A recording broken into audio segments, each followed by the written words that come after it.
Hi, everyone. It's Professor Muldrow again.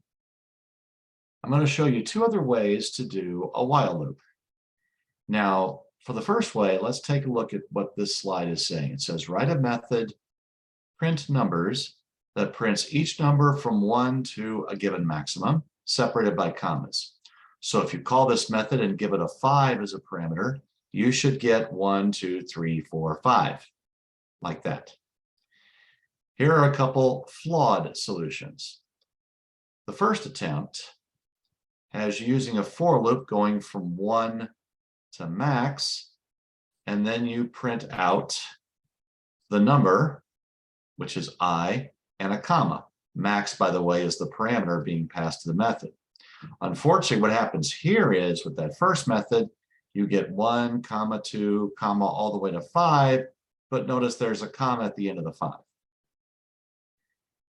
The second solution goes from 1 to max once again. This time we try to put the comma first and then put the number.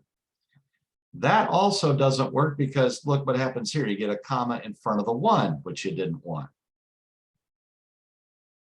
This is an example of a fence post analogy.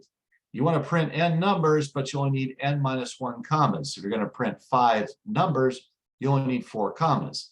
Hence the problem with this for loop. You wind up, if you use a fence post as the analogy, the loop says put a post, then put some wire. Post, wire, post, wire. The problem is after you put the last post up, you got some wire dangling off the end with no post on the other end.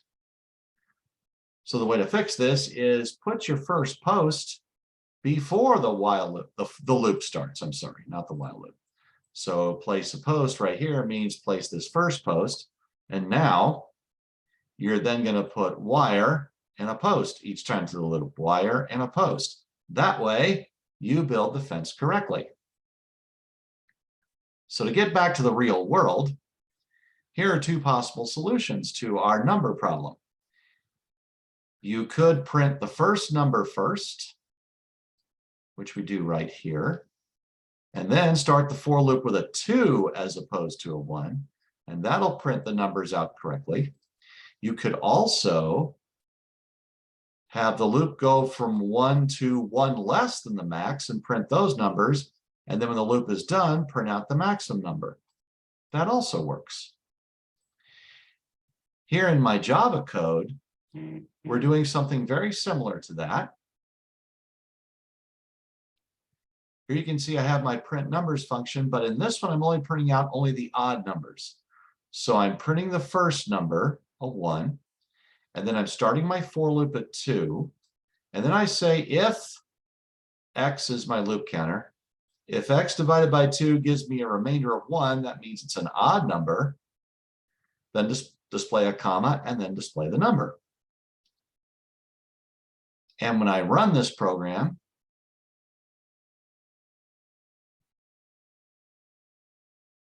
there's where I'm calling the method from main. When I run this program, here's my output. I'm asked to enter a positive number. I enter at 28. And it says, here are the odd numbers between 1 and 28. There they are, 1 up to 27. And there's no comma after the 27, which is the last number. That means I did it right. That's how you use a fence post algorithm. The second type of loop I'm going to show you is called a sentinel control loop. It is very similar to a fence post. What you're going to do is, again, you will most likely prompt the user for input before the loop starts. Now, a sentinel controlled loop is a loop that uses a specific value to indicate the end of input. So in this slide, it says, while the input is not the sentinel value, you add the input to the sum, and then you prompt the user for input again. And that means when you go back to the while loop condition, you have brand new input, and now you see if that's the sentinel value.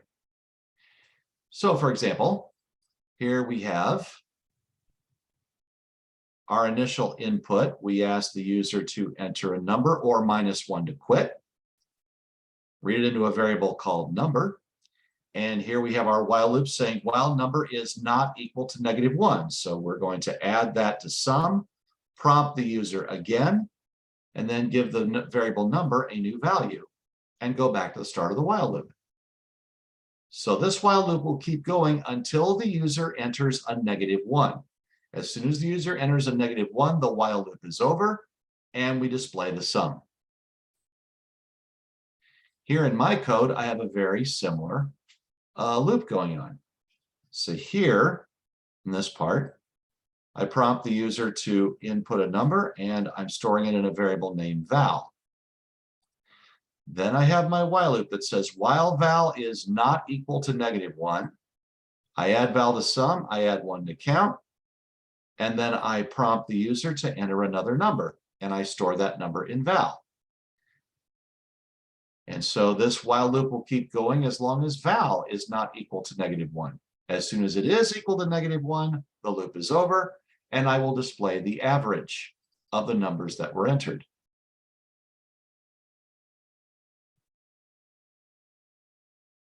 Going to have to run this program again, sorry.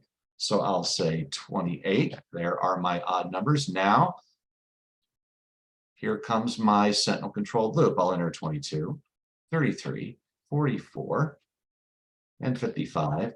And now I will enter a -1. And that says the average is 38.5. Let's verify that.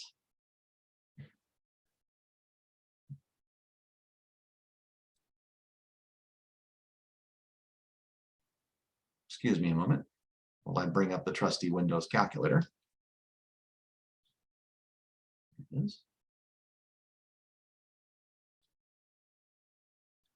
So if I do 22 plus 33 plus 44 plus 55, that equals 154 divided by 4. That gives me 38.5.